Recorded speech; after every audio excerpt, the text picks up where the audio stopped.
The morning sun painted the Texas sky orange as 19-year-old Lucy Rose wiped sweat from her forehead. She had been up since dawn, feeding the chickens and milking their old cow Bessie. The McKinnon farm wasn't much to look at, just a small wooden house, a leaning barn, and about 50 acres of dusty land outside the town of Cedar Ridge. Lucy's father, old Tom McKinnon, sat on the porch whittling a piece of wood. His hands weren't as steady as they used to be, and his breathing came heavy after climbing the steps. At 68, Tom had seen better days. The farm barely made enough money to keep them fed, and Lucy knew he worried about what would happen to her when he was gone. "Lucy, you heading to town today?" Tom called out, his voice rough from years of hard living. "Yes, Papa. Got these carrots." "And beans to sell at the market," she replied, loading wooden crates into their old wagon. The vegetables weren't much, but every penny helped. Lucy looked like any other farm girl in Cedar Ridge. She wore simple dresses that her mother had sewn before she died 5 years back. Her brown hair was always tied back in a neat bun, and she spoke softly when she talked to folks in town. Most people thought she was just a sweet, quiet girl who helped her aging father run their small farm. But Lucy had a secret that nobody in Cedar Ridge knew about. Every morning after finishing her farm work, Lucy would walk out to Thunder Canyon, a deep, narrow valley about a mile behind their property. The canyon walls were high and thick, which meant sounds didn't carry far. This is where Lucy practiced something that would shock everyone who knew her. Her grandfather, Wild Bill McKinnon, had been one of the best shooters in the Union Army during the war. When Lucy was just 7 years old, he started teaching her how to handle guns.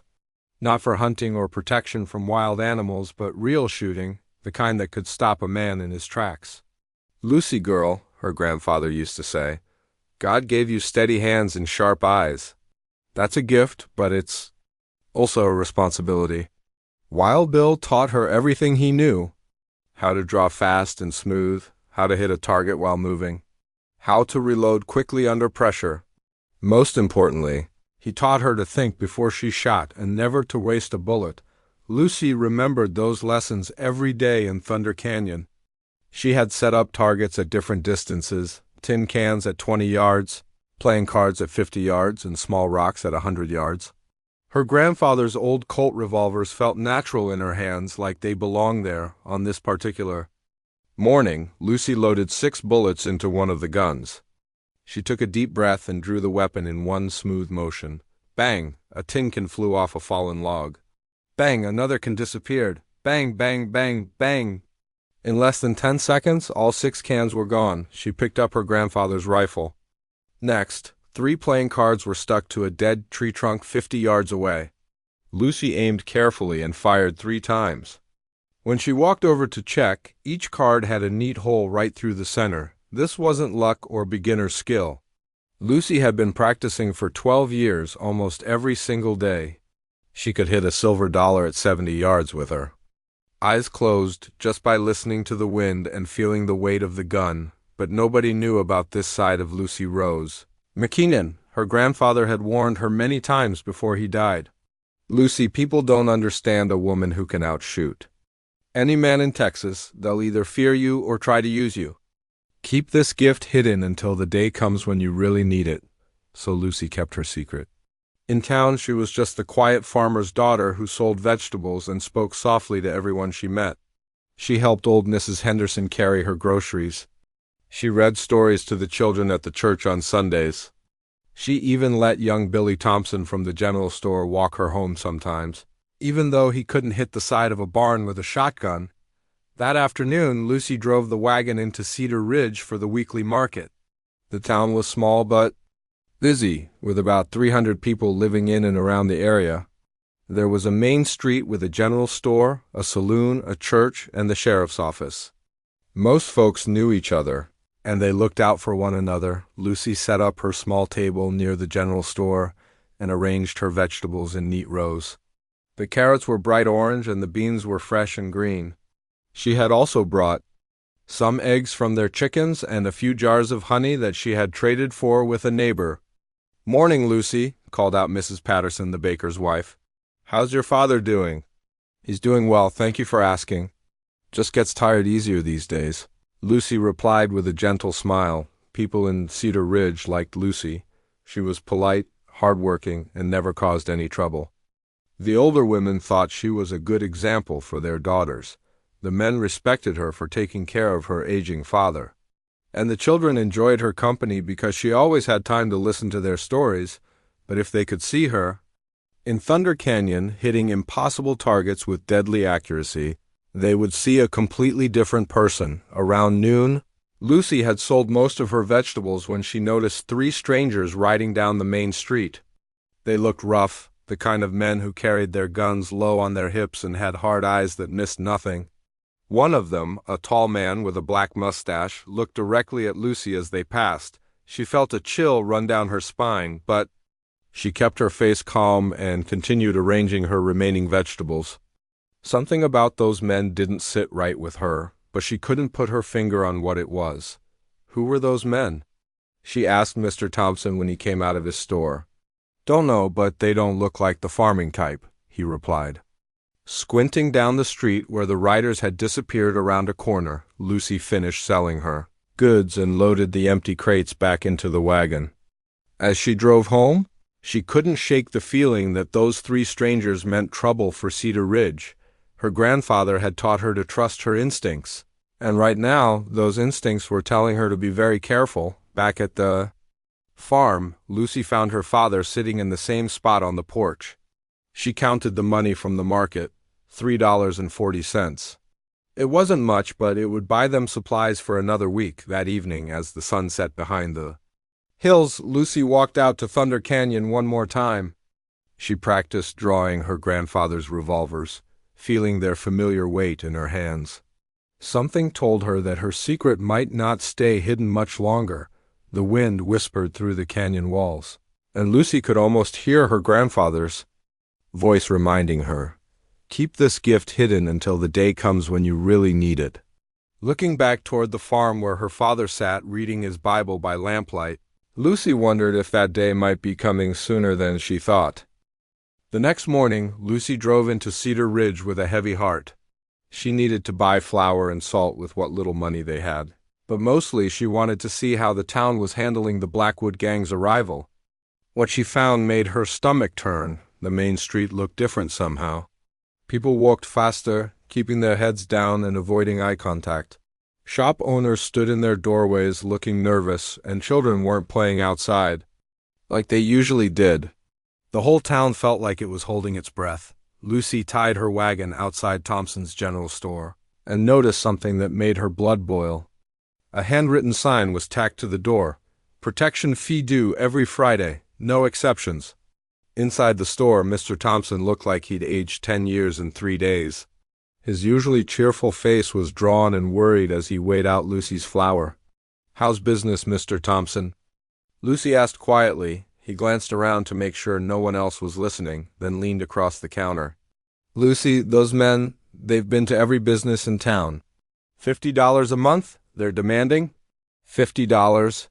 I barely make that. Much profit in 2 months. "What did Sheriff Miller say when you told him?" Mr. Thompson's laugh was bitter. "Sheriff Miller?" He took one look at that Jake Blackwood fellow and suddenly remembered he had urgent business in the next county. Been gone since yesterday morning. Lucy felt her heart sink. Sheriff Miller wasn't the bravest man in Texas, but she'd hoped he would at least try to help. If he'd run away, it meant the townspeople were completely on their own. "There's more," Mr. Thompson continued, his voice getting lower. "They didn't just threaten the businesses. They went to every farm within 10 miles. The Henderson place, the Williams farm, Old Pete's ranch, everyone got the same visit. Pay up or face the consequences." As Lucy left the store, she saw Mrs. Patterson hurrying toward her from the bakery. The older woman's face was red from crying, and she grabbed Lucy's arm with shaking hands. "Lucy, dear, thank goodness I found you. Is he feeling well enough for visitors?" "He's not at his strongest, but he can see people." "What's wrong, Mrs. Patterson?"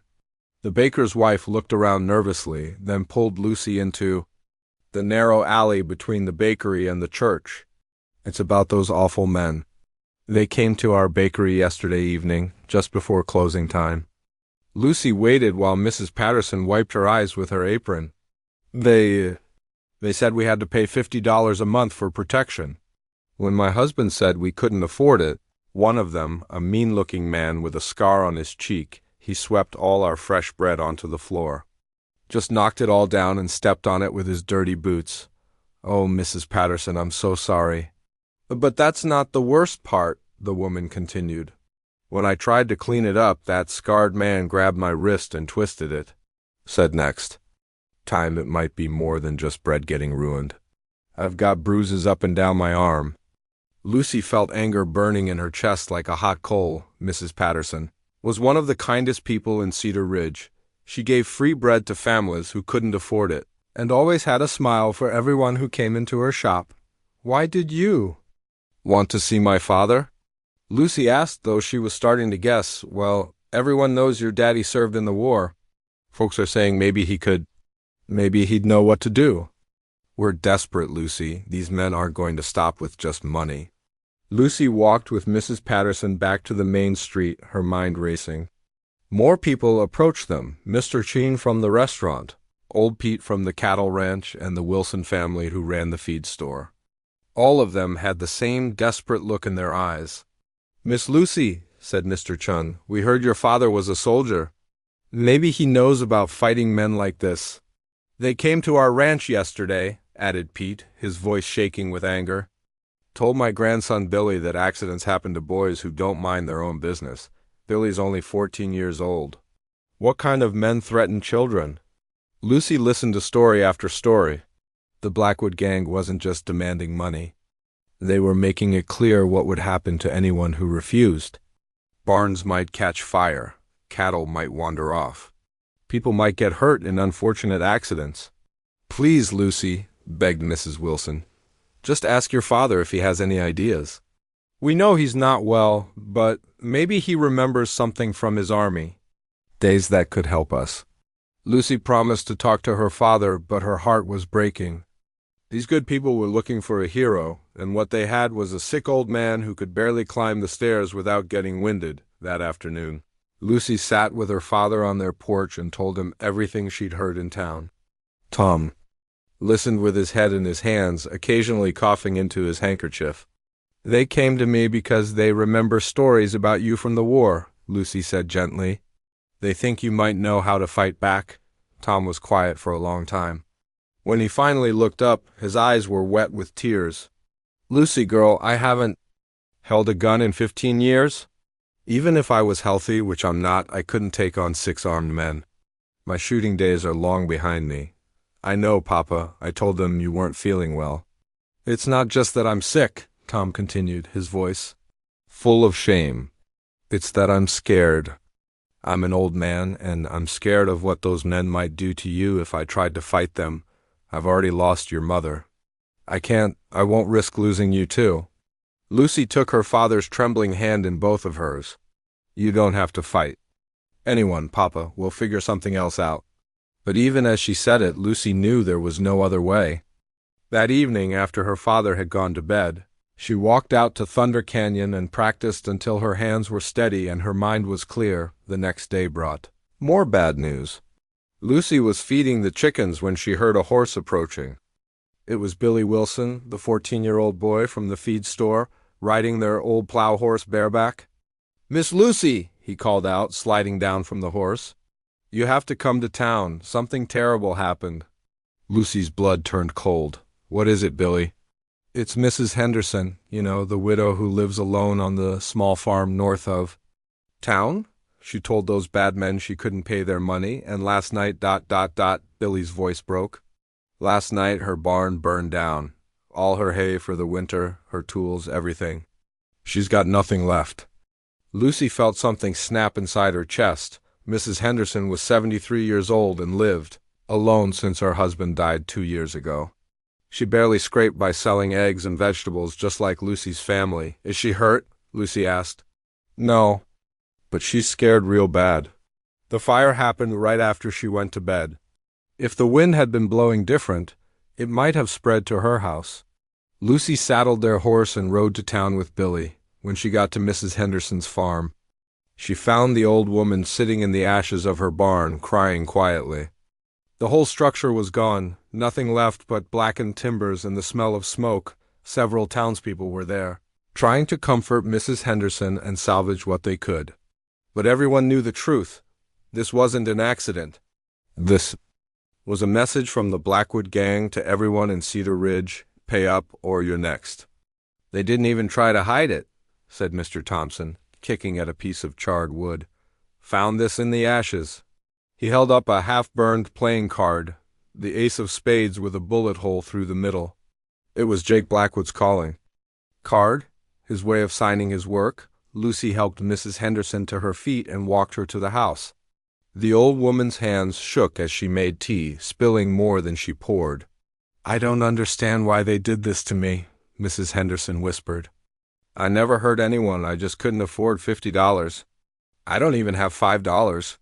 Lucy sat with the old woman while the sun set, listening to her worry about winter coming with no hay for her animals and no tools to work her garden. When it was time to leave, Mrs. Henderson grabbed Lucy's hand. Your grandfather, Wild Bill McKinnon. People used to say he was the finest shot in all of Texas, said he could hit a silver dollar at 100 paces. I don't suppose ... She trailed off, hope and desperation mixed in her voice. Lucy's throat felt tight. My grandfather died 5 years ago, Mrs. Henderson. I know, dear. I know, I just thought maybe he taught your father something before. He passed. Lucy rode home in the darkness, her grandfather's words echoing in her mind.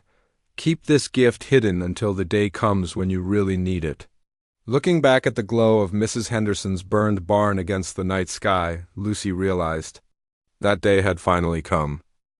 The seventh day arrived like a storm cloud rolling across the Texas plains. Lucy woke before dawn, knowing this was the day Jake Blackwood would return for his answer. She'd spent the entire week watching her father grow sicker with worry, his cough getting worse and his hands shaking more with each passing day. She made breakfast quietly, trying not to wake Tom, but found him already sitting at the kitchen table.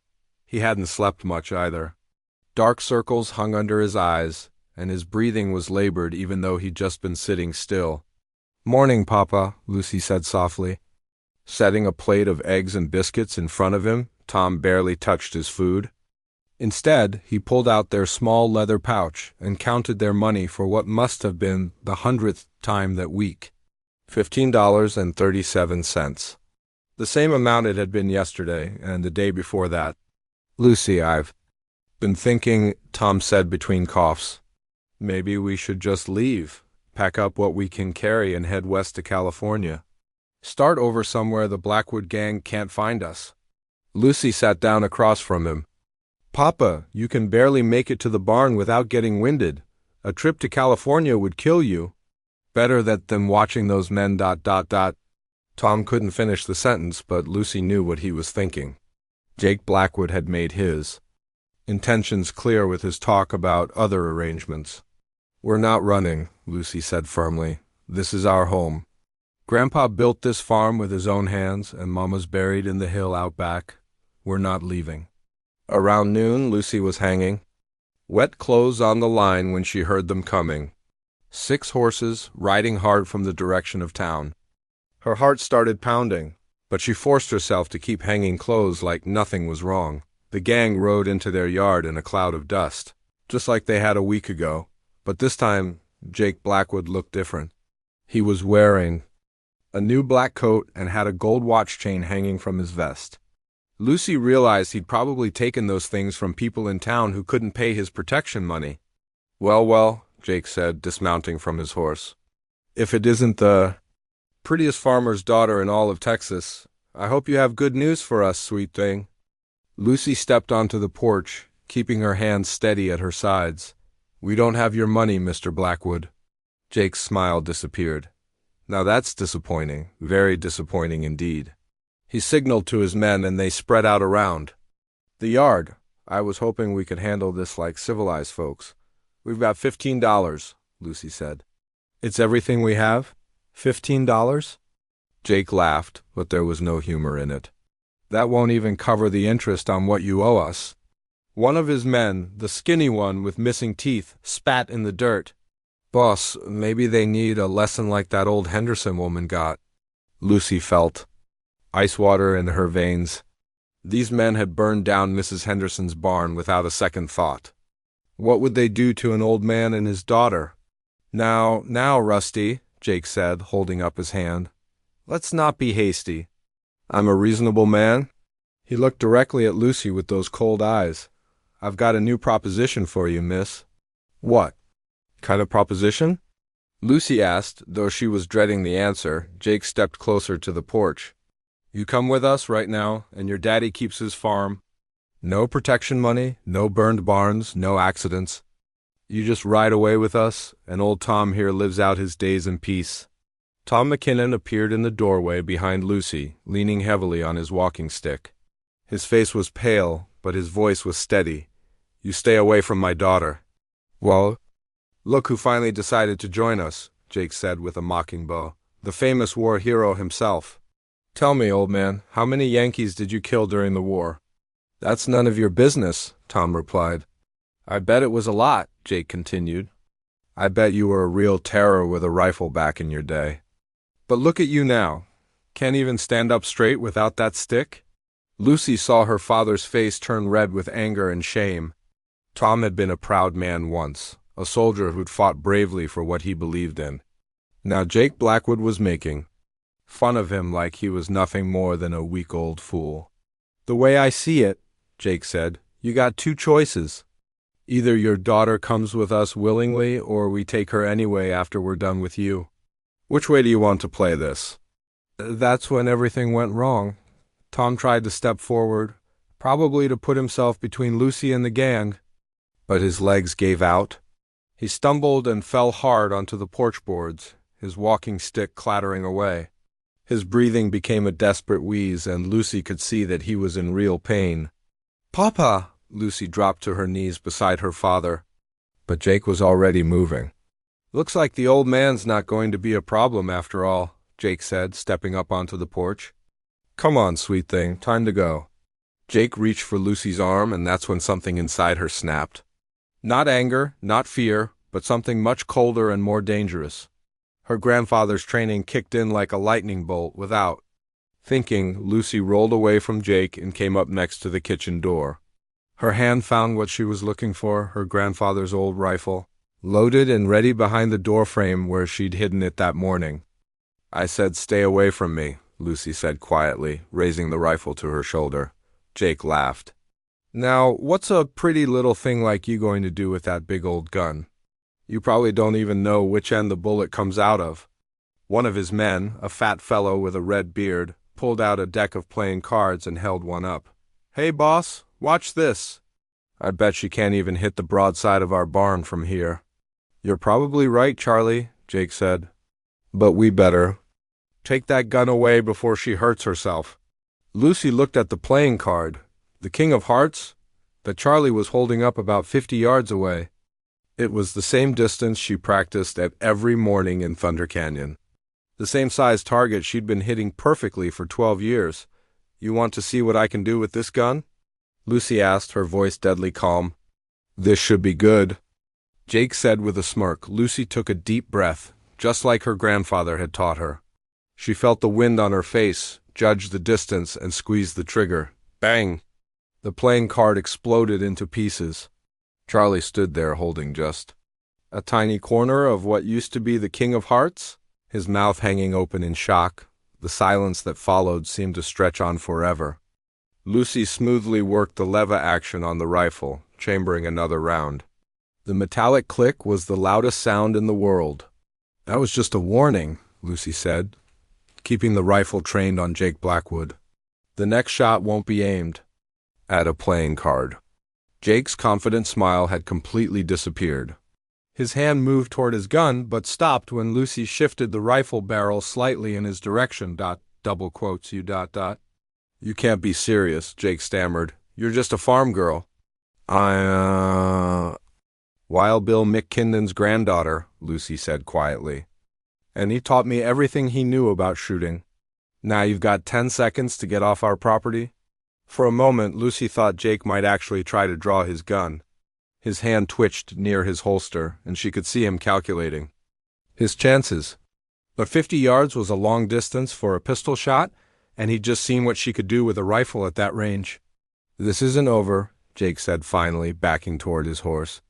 "Nobody embarrasses Jake Blackwood and lives to tell about it." 9 seconds, Lucy said calmly. Jake and his men mounted up quickly. But before they rode away, Jake turned back one more time. "You just made the biggest mistake of your life, little girl. When I come back, I'm bringing enough men to turn this whole farm into ashes. And when I'm done with your daddy, I'm going to spend a real long time teaching you some manners." 8 seconds, Lucy replied. The gang rode away fast.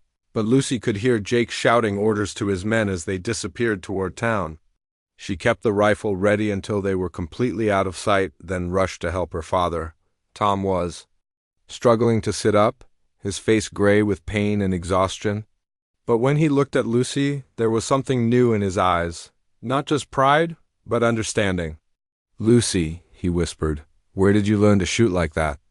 Lucy helped him to his feet and into the house.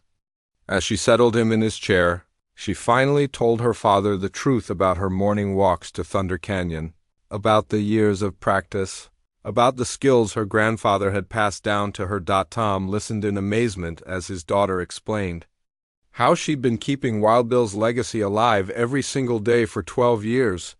"He made me promise to keep it secret," Lucy finished. "Said people wouldn't understand a woman who could outshoot any man in Texas."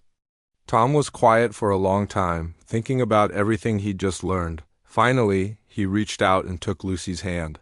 "Your grandfather was right about people not understanding," Tom said. "But he was also right about something else. He always said you had a gift, and gifts are meant to be used when good people need protecting." Lucy looked out the window toward town, knowing Jake Blackwood was probably gathering more men right now. The secret she'd kept hidden for 12 years was finally out, and there was no going back. "What happens now, Papa?" she asked. Tom squeezed her hand. "Now we get ready for war." Word traveled fast in a small town like Cedar Ridge by sunset. It seemed like everyone within 20 miles knew that the quiet McKinnon girl had made Jake Blackwood and his gang run with their tails between their legs. Lucy was surprised when she heard horses approaching just after dark, but relieved to see it was Billy Wilson and his father coming up their lane. "Miss Lucy," Billy called out as he jumped down from his horse. "Is it true? Did you really shoot a playing card clean in half from 50 yards away?" Lucy stepped onto the porch, still carrying her grandfather's rifle. "News travels fast around here." Mr. Wilson dismounted more slowly, his face serious. "Lucy, what Billy heard in town? If it's true, then Jake Blackwood is going to come back with more men." "A lot more men, I know," Lucy said simply. "The whole town's talking about it," Billy added excitedly. "Mr. Chin said his cousin saw the Blackwood gang riding hard toward Miller's Crossing. They looked madder than wet hornets." Mr. Wilson shook his head. "Miller's Crossing is where the Dawson brothers have their hideout? If Jake's gone there, he's looking to hire more guns." Lucy felt her stomach tighten. The Dawson brothers were known throughout 3 counties as some of the meanest outlaws in Texas. If Jake was desperate enough to make a deal with them, he'd be coming back with more than just his original 6 men. "How many men could he get?" Lucy asked. "The Dawsons have maybe 8 or 9 men riding with them," Mr. Wilson replied. "Plus Jake's original gang. You could be looking at 15 men, maybe more." Lucy did the math in her head. 15 against 1 wasn't good odds for anyone, even Wild Bill McKinnon's granddaughter. But she wasn't going to let fear make her decisions. "What are folks in town saying?" she asked. Billy looked at his father, then back at Lucy. "Well, some people think you're crazy for standing up to Jake Blackwood, but most folks are saying it's about time someone showed those bullies what for." Mr. Wilson nodded. "Mrs. Henderson came by our store this afternoon. She said if a 19-year-old girl had the courage to fight back, then maybe the rest of us should stop acting like scared rabbits." After the Wilsons left, Lucy spent the evening taking care of her father and thinking about what she needed to do Tom's breathing had gotten worse after the confrontation with Jake, and he could barely make it from his bed to the kitchen without stopping to rest. "Papa, you need to see Doc Patterson," Lucy said as she helped him to bed. "Can't afford a doctor visit right now," Tom replied weakly. "Besides, we both know what's wrong with me. These old lungs just aren't what they used to be." Lucy tucked the blankets around her father and kissed his forehead. She'd already made up her mind about something, but she didn't want to worry him more than he already was. Early the next morning, while Tom was still sleeping, Lucy began preparing for the fight she knew was coming. She started by taking inventory of their weapons.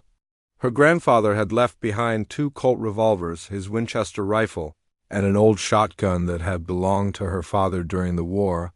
Lucy cleaned each weapon carefully, just like her grandfather had taught her. She counted their ammunition: 42 rifle rounds, 36 pistol bullets, and 8 shotgun shells. It would have to be enough. Next, Lucy studied their farm like a battlefield. The house sat on a small hill with open ground all around it, which meant she could see anyone approaching from a long distance. But it also meant there wasn't much cover if someone started shooting back. The barn was about 50 yards from the house, with a clear view of the main road. If she could get up into the hayloft, she'd have a perfect shooting position. The old well was halfway between the house and barn, with a stone wall around it that could stop bullets. Lucy spent the afternoon moving supplies around the property. She hid ammunition in the barn, the well house, and even buried some in a tin can behind the chicken coop. If she had to move from position to position during a fight, she wanted to make sure she wouldn't run out of bullets. She also prepared escape routes. There was a dry creek bed that ran behind the barn, deep enough to crawl through without being seen. The chicken coop had a loose board in the back that she could slip through if needed. And there was always Thunder Canyon, where she could disappear into the rocks and hold off an army if necessary. That evening, Lucy was surprised to see lanterns approaching from town. This time it wasn't just 1 or 2 people, it looked like. Half of Cedar Ridge was coming up their lane. Mr. Thompson led the group, carrying a torch to light the way. Behind him came Mrs. Patterson, the Shun family, old Pete from the cattle ranch, and at least a dozen other townspeople. Even Mrs. Henderson had made the trip, riding in the back of Pete's wagon. "Lucy," Mr. Thompson called out as they gathered in the yard, "we need to talk." Lucy came out onto the porch, wondering what this was all about. The faces in the crowd looked determined, not scared like they had been all week. "We've been talking among ourselves," Mr. Thompson continued. "About Jake Blackwood, about what happened here today, about what's likely to happen next. What did you decide?" Lucy asked. Mrs. Patterson stepped forward. "We decided we're tired of being afraid. You showed us today that bullies like Jake Blackwood can be stood up to." "That's right," added Mr. Chun. "My family came to America to get away from men who thought they could take whatever they wanted. We're not going to let it happen here." Old Pete removed his hat and twisted it in his hands. "Miss Lucy, we know you can't fight 15 men by yourself, but you don't have to. We're with you." Lucy felt her throat get tight with emotion. These people were farmers and shopkeepers, not gunfighters. Most of them had probably never shot anything bigger than a rabbit. "I appreciate that," Lucy said carefully, "but these aren't ordinary thieves we're talking about. The Blackwood gang are killers. If you try to fight them, people are going to get hurt."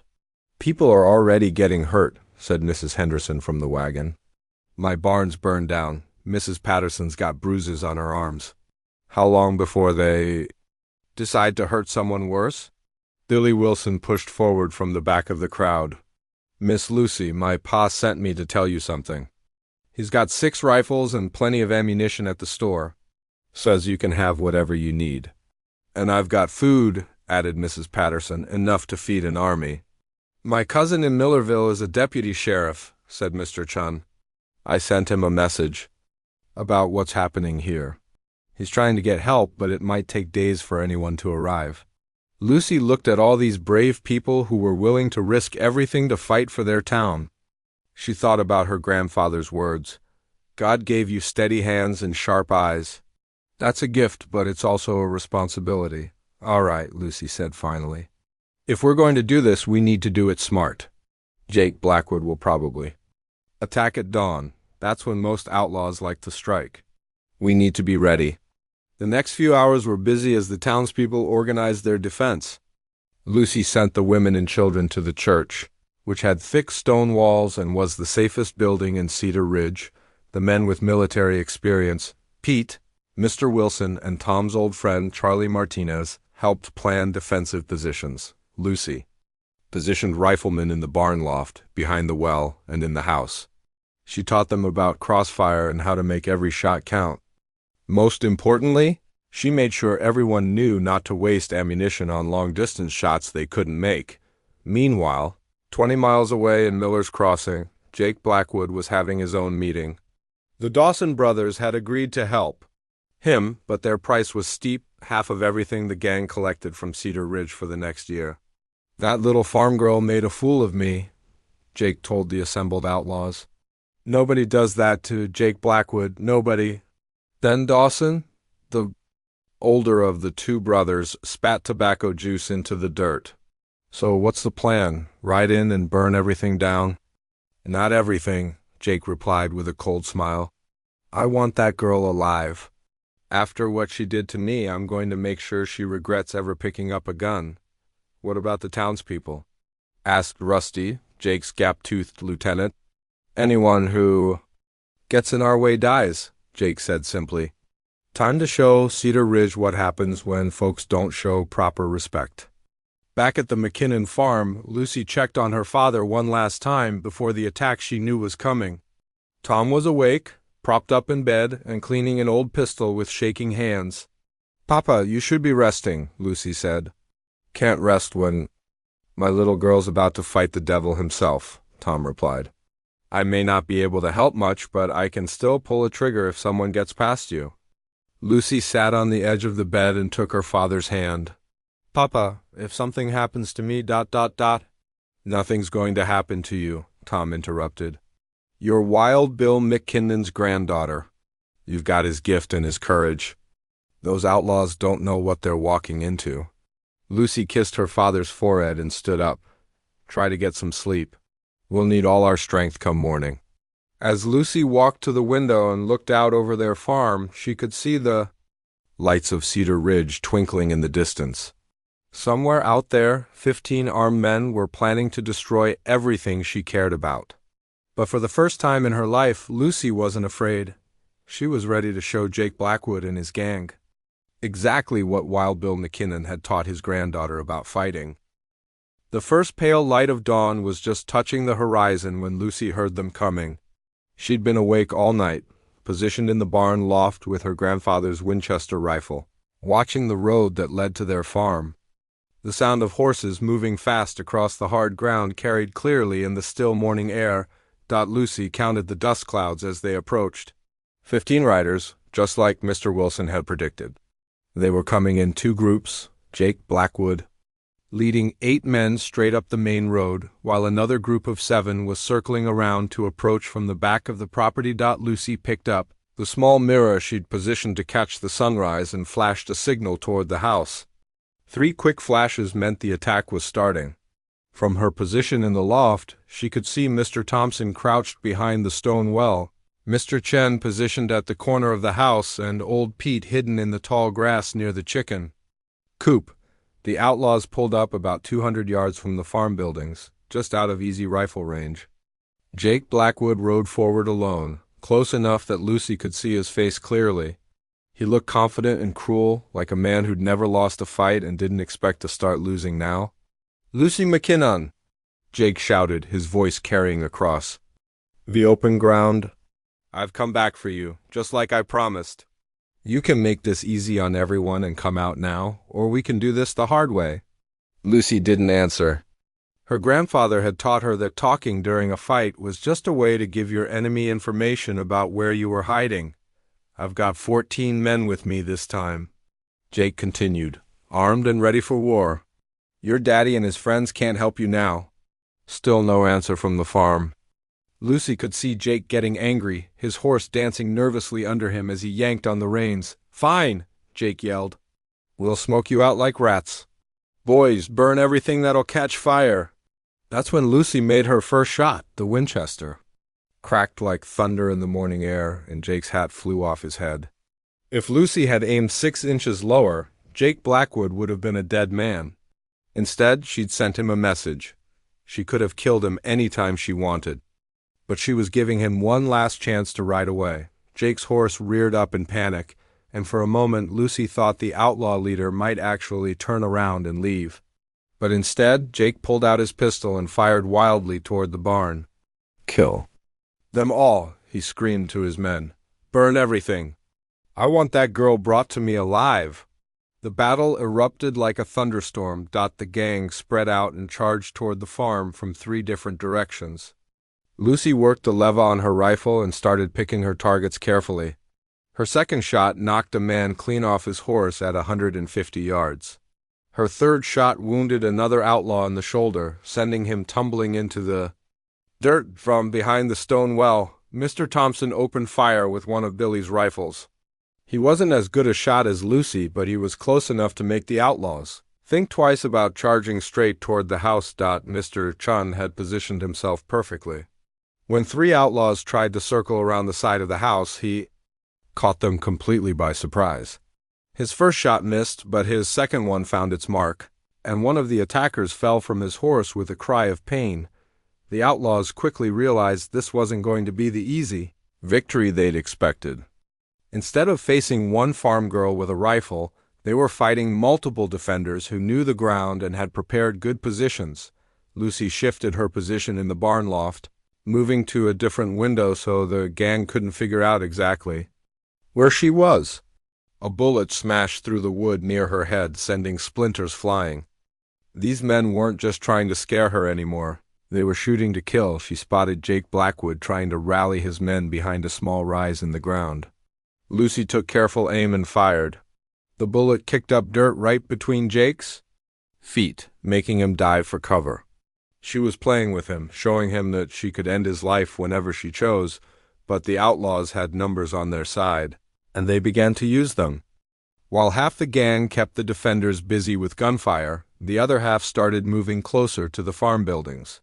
Lucy realized they were trying to get close enough to set fire to the barn. While she was still inside it, she made a decision that surprised everyone, including herself. Instead of staying safely hidden in the loft, Lucy grabbed her grandfather's revolvers and climbed down the ladder. If the gang wanted to get close, she'd meet them halfway. Lucy slipped out the back door of the barn and used the dry creek bed to move toward the house without being seen. The creek was only about 3 feet deep, but it was enough to keep her hidden from the outlaws who were focused on the barn. When she popped up behind the chicken coop, she caught 2 gang members, completely off guard. They were trying to sneak up on Mr. Chun's position, thinking they could take him from behind. Lucy's first shot with the Colt revolver dropped one of them instantly. The second man spun around in surprise, giving Mr. Chun enough time to turn and finish him off. "Lucy," Mr. Chun called out, "what are you doing down here? Get back to safety. This is my fight." Lucy called back, reloading her revolver with practiced speed. "I'm not hiding while you risk your lives for me." The battle raged for almost an hour. Lucy seemed to be everywhere at once. One moment she was behind the well with Mr. Thompson. The next she was helping old Pete hold off attackers near the house. Her shooting was so accurate and deadly that the outlaws began to think they were fighting a ghost. Jake Blackwood watched in growing fury as his men fell back again and again. He'd expected to overwhelm the farm's defenders quickly, but instead he was losing men and gaining nothing. 3 of his gang were dead, 4 more were wounded, and the rest were starting to look nervous. "She's just one girl," Jake screamed at his remaining men. "How is one girl making fools out of all of us?" But Rusty, his gap-toothed lieutenant, shook his head. "Boss, that ain't no ordinary girl. I seen professional gunfighters who couldn't shoot half as good as her. She's hitting targets I can't even see clearly." Lucy had just proven Rusty's point. From a position behind the house, she'd spotted an outlaw trying to sneak up on the barn. The man was over 100 yards away and partially hidden behind a tree, But Lucy's bullet found him anyway. The turning point came when Jake decided to make a desperate gamble. He gathered his 6 remaining unwounded men and prepared for an outcharge on the house. If they could get inside and grab the girl's sick father, they could force her to surrender. Lucy saw them coming and realized what Jake was planning. There was no way the townspeople could stop 7 mounted men charging at full speed. She had to do something dramatic to break up their attack. Lucy ran toward the open ground between the house and the charging outlaws. It was the most dangerous thing she could have done, standing in the open with no cover while 7 armed men rode straight at her. But it was also the move Jake Blackwood least expected. Lucy drew both revolvers and started shooting as fast as she could pull the triggers. Left hand, right hand, left hand, right hand. Each shot was carefully aimed despite the speed. The lead rider tumbled from his horse. The second man's horse went down, throwing him hard onto the ground. Jake's charge fell apart as his men realized. They were riding into a wall of perfectly aimed bullets. 2 more outlaws fell from their horses, and the rest pulled up short, their courage failing them. "Retreat!" Jake finally shouted, his voice full of rage and disbelief. "Fall back!" The surviving members of the gang gathered up their wounded and rode hard toward the road, leaving their dead behind. Jake Blackwood cast one last furious look back at the farm before spurring his horse and following his men. Lucy stood in the dusty yard, smoke still rising from her revolvers, watching the outlaws disappear. Around her, the townspeople emerged from their defensive positions, hardly believing what they'd just witnessed. "Lucy," Mr. Thompson said, his voice full of amazement, "I've never seen shooting like that in my entire life." Old Pete removed his hat and shook his head. Wild Bill McKinnon himself couldn't have done better. But Lucy wasn't celebrating yet. She knew Jake Blackwood wasn't the type of man to give up after one defeat. He'd lost men and face today, which would only make him more determined to win next time. "This isn't over," Lucy said, reloading her weapons. "He'll be back." Mr. Chun looked worried. "How many men does he have left?" Lucy did a quick count in her head. "Maybe 8 or 9 who can still fight. But Jake's got money, and there are always men willing to fight for the right price." As the sun climbed higher in the morning sky, Lucy helped tend to the wounded. Fortunately, none of the townspeople had been seriously hurt. But she knew this victory had come at a cost. Jake Blackwood now understood exactly what kind of fighter he was up against. And next time he wouldn't underestimate her. Lucy looked toward the road, where the gang had disappeared, and began planning for the bigger fight she knew was coming. Jake Blackwood didn't ride far before he stopped and regrouped his remaining men. Lucy watched through her grandfather's old spyglass as the gang gathered about a mile away, just out of rifle range but close enough to keep an eye on the farm. They weren't giving up, they were planning their next move. "What are they doing out there?" Mr. Thompson asked, wiping sweat from his forehead as he joined Lucy on the porch. "Setting up a siege," Lucy replied, lowering the spyglass. "Jake's smart enough to know he can't win a straight fight against us, so he's going to try to starve us out." She was right. Over the next few hours, Lucy watched as the outlaws positioned themselves at key points around the farm. They blocked the main road to town, cut off access to the creek where the farm got its water, and posted lookouts on the hills that surrounded the property. "They're making sure nobody can get in or out," Lucy explained to the townspeople who had stayed to help defend the farm. "No food coming in, no messages going out. They figure if they wait long enough, we'll get desperate and make mistakes." "Old." Pete spat in the dust. "How long can they keep this up?" "Longer than we can," Lucy admitted. "They've got supplies and fresh horses. We're stuck here with whatever we have on hand." By the second day of the siege, Lucy's fears were proving correct. The farm's well was running low because they'd been using extra water to tend the wounded.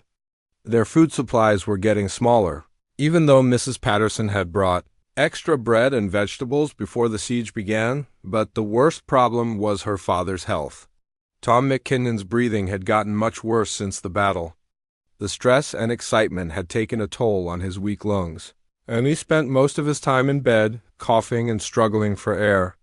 "Papa, you need medicine," Lucy said as she sat beside his bed, holding a cup of water to his lips. "Can't get medicine with those vultures circling outside." Tom replied weakly.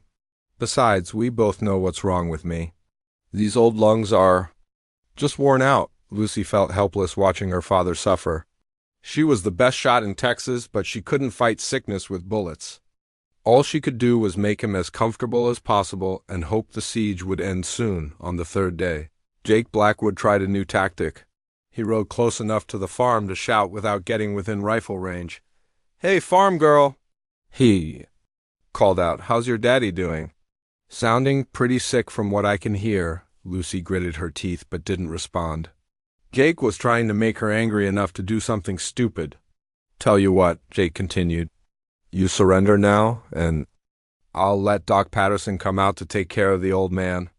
Otherwise, you can listen to him cough himself to death." Lucy's hands tightened on her rifle, but she forced herself to stay calm. Her grandfather had always said that anger was a gunfighter's worst enemy. It made you careless and sloppy when you needed to be precise and smart. That evening, as Lucy sat with her father, Tom called her close to his bed. His voice was so weak she had to lean in to hear him. "Lucy, there's something I need to tell you. Something about your grandfather that I never shared." "What is it, Papa?"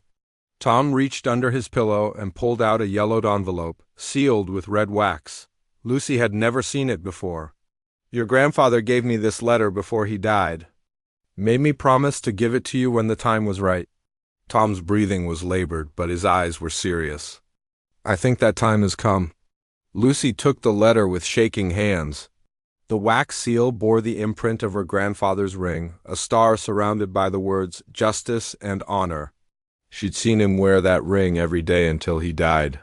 "What does it say?" she asked. "Read it," Tom whispered. "He wanted you to understand something important about the gift he gave you." Lucy carefully broke the seal and unfolded the letter. Her grandfather's handwriting was strong and clear, even though he'd written it while dying. "My dear Lucy, if you're reading this, it means the day has come when you need to use the skills I taught you. I hope that day never comes, but I've lived long enough to know that evil men sometimes force good people to fight. I want you to understand something important about the gift you have. Your steady hands and sharp eyes aren't just natural talent, they're something much rarer. In my 40 years of fighting, I've only met 3 people who had what you have. The ability to shoot with perfect accuracy isn't just about practice. It's about seeing clearly in moments when everyone else is confused and scared. Your grandmother had it too, though she never had to use it for fighting. She could thread a needle in a rocking boat during a storm or hit a flying bird with a thrown stone. It's a gift that runs in families, but it skips generations. I had it, you have it, and someday you might pass it on to your own grandchildren. But here's what's most important. This gift comes with a responsibility. You weren't given these abilities to win contests or show off. You were given them to protect people who can't protect themselves. When evil men like Jake Blackwood threaten innocent folks, someone has to stand against them. I taught you to hide your abilities because I knew the world would try to use you if they understood what you could do. But there comes a time when hiding isn't enough. There comes a time when good people have to stand up and fight, no matter the cost. You are not just my granddaughter. Lucy, you are the inheritor of a legacy that goes back generations. Use your gift wisely, use it justly, and never forget that the innocent people of the world need someone like you to keep them safe. I'm proud of you. No matter what happens, your loving grandfather, Wild Bill McKenna. And Lucy read the letter twice, tears running down her cheeks. Her grandfather had known this day would come. He prepared her not just with skills, but with understanding about why those skills mattered. "Papa," she said softly, "Grandpa wrote that this gift runs in families." "Did you ever have it?" Tom smiled weakly. "For a little while when I was young, but I lost it during the war. Too many battles, too much killing. Your grandfather said it only stays with people who use it to protect, not to destroy." Lucy folded the letter carefully and put it in her dress pocket, close to her heart. She felt something change inside her, not her abilities, but her understanding of what they meant. She wasn't just a farm girl who happened to be good with guns. She was part of something larger, something important. Her grandfather had passed, Down more than just shooting skills, he'd passed down a calling. That night, Lucy walked out to Thunder Canyon one last time. She needed to think, and the canyon was the only place where the outlaws couldn't see her. As she sat among the rocks where she'd practiced for so many years, she could hear her grandfather's voice in the wind. Use your gift wisely, use it justly. When Lucy returned to the house before dawn, she found her father sitting up in bed, looking better than he had in days. "You've made your decision," Tom said. "It wasn't a question." "Yes," Lucy replied. "I'm not going to let Jake Blackwood hurt anyone else. This ends tomorrow," Tom nodded slowly. "Your grandfather would be proud, but Lucy promised me something." "What?" "Papa? Promise me you'll remember that your gift is about protecting people, not getting revenge. Don't let anger turn you into something you're not." Lucy knelt beside her father's bed and took his hand. "I promise, Papa, I won't forget what Grandpa taught me." As the sun rose on the fourth day of the siege, Lucy began preparing for what she knew would be the final battle. She cleaned her grandfather's weapons one last time, counted her remaining ammunition, and studied the ground around the farm. Jake Blackwood had made a mistake by setting up a siege. He thought he was trapping Lucy, but actually he'd trapped himself. His men were spread out in fixed positions, which made them predictable. They were tired from staying awake for 3 days, which made them careless. Most importantly, Jake had given Lucy time to fully understand who she really was. She wasn't just fighting for her family's farm anymore.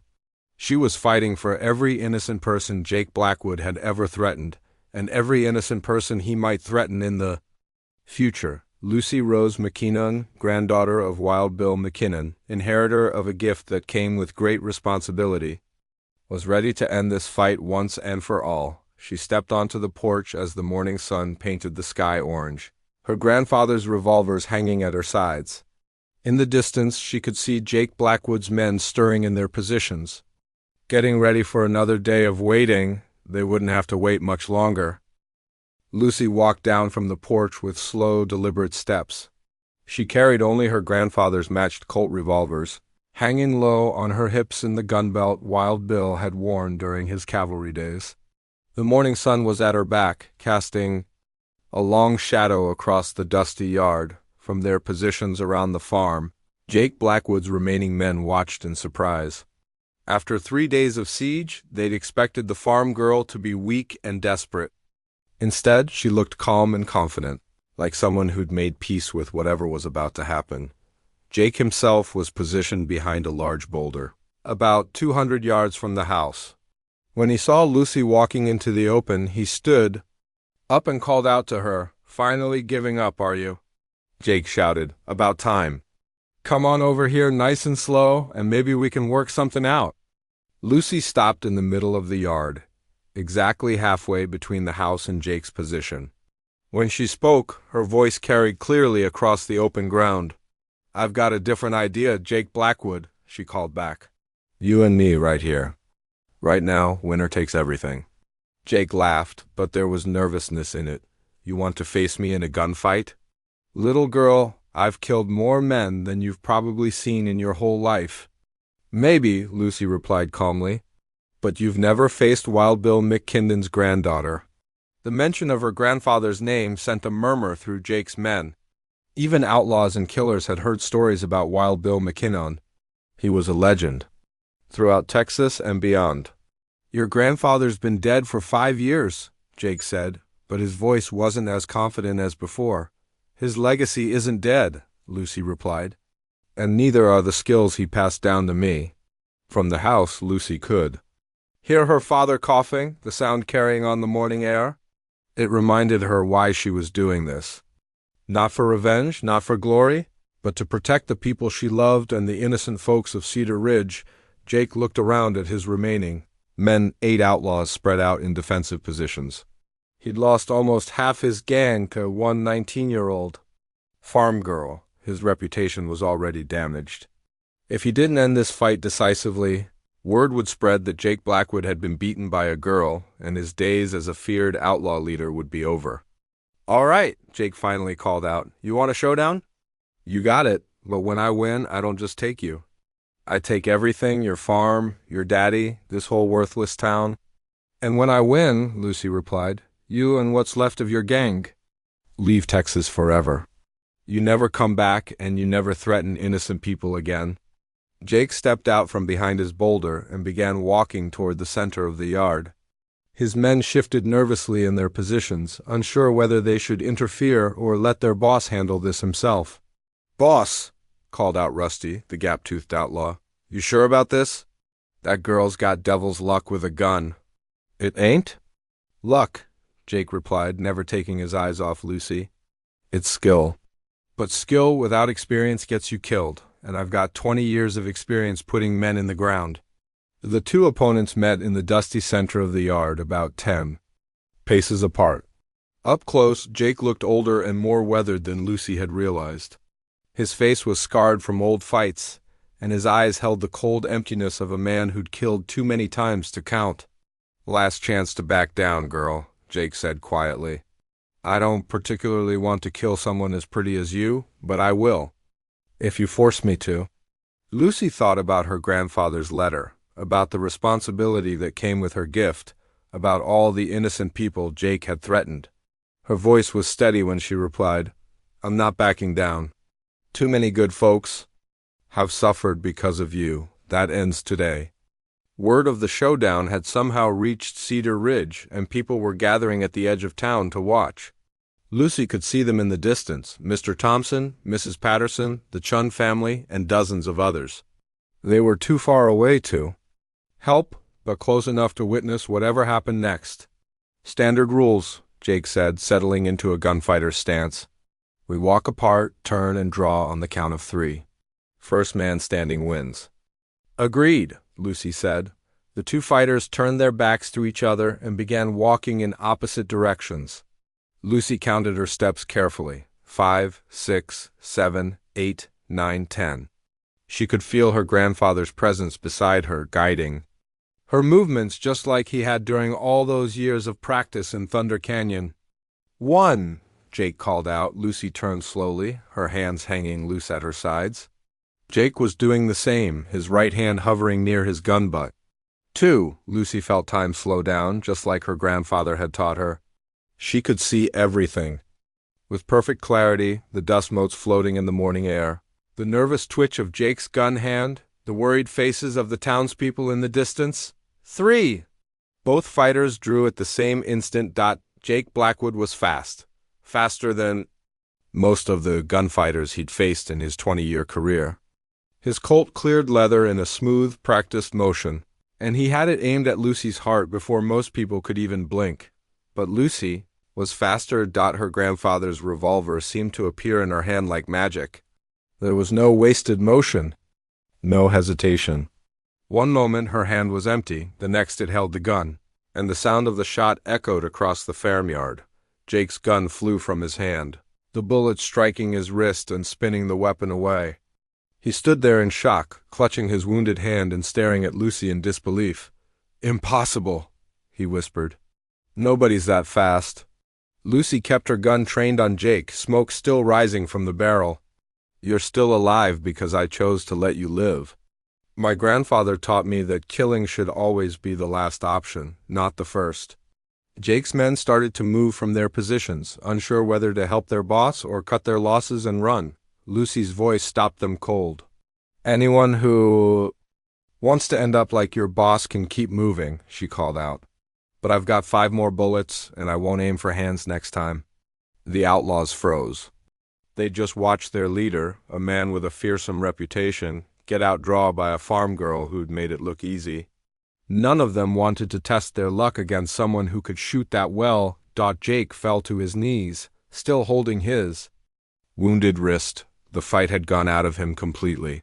For the first time in 20 years, he'd met someone faster and more skilled than he was. "You You could have killed me," he said, looking up at Lucy with something that might have been respect. "Yes," Lucy replied simply, "but I didn't. That's the difference between us." Lucy walked over to where Jake's gun had fallen and picked it up. She removed the bullets and tossed the empty weapon back to him. "You've got 1 hour to collect your men and ride out of Texas," she said. If I ever see any of you again, if I hear about you threatening innocent people anywhere, next time I won't aim for your hand." Jake struggled to his feet, cradling his wounded wrist. He looked around at his remaining men, then back at Lucy. "Who are you?" he asked quietly. "Really?" "I'm someone who was taught that strength should be used to protect the weak, not prey on them," Lucy replied. "I'm someone who believes good people deserve to live without fear." Jake nodded slowly, as if he finally understood something that had been puzzling him. "Your grandfather, he really was everything the stories said, wasn't he?" "He was better than the stories," Lucy said. Within the hour, Jake Blackwood and his remaining gang members had gathered their belongings and ridden away toward the state line. Lucy watched them go from the porch, her father beside her in his rocking chair. Tom's breathing was still labored, but he was smiling. "I'm proud of you, Lucy," he said quietly. "You did exactly what your grandfather would have done." "I hope so, Papa." As the dust from the outlaw's departure settled, Lucy saw a lone rider approaching from the direction of town. As he got closer, she could see it was a man wearing a silver star, a real one this time. The rider pulled up in front of the house and dismounted. He was a tall, weathered man with gray hair and kind eyes. His badge identified him as a U.S. Marshal. "Miss McKinnon?" he said, touching the brim of his hat. "I'm Marshal Williams. I came as soon as I heard about the trouble you've been having." "The trouble's over now," Lucy replied, "so I gathered. I passed Jake Blackwood and his gang about 10 miles back, riding hard for the border." Blackwood looked like he'd seen a ghost, Lucy smiled. "He saw something worse than a ghost. He saw justice." Marshal Williams studied Lucy for a long moment. "Miss, I've been a lawman for 30 years, and I've seen a lot of good folks get hurt. Because there wasn't anyone around to protect them. The frontier's a big place, and there aren't nearly enough badges to go around." "What are you saying, Marshal?" "I'm saying the territory could use someone with your particular talents. Someone who could help bring law to places where the regular authorities can't reach." He pulled a deputy marshal's badge from his pocket. "If you're interested in making sure what happened here doesn't happen to other innocent folks." Lucy looked at the badge, then at her father, then toward the town of Cedar Ridge, where people were starting to emerge from their homes now that the danger had passed. "I need to take care of my father," she said. "The job would be mostly traveling to trouble spots when they specifically request help," Marshal Williams explained. "You'd be home most of the time. But when people like Jake Blackwood threaten communities that can't defend themselves,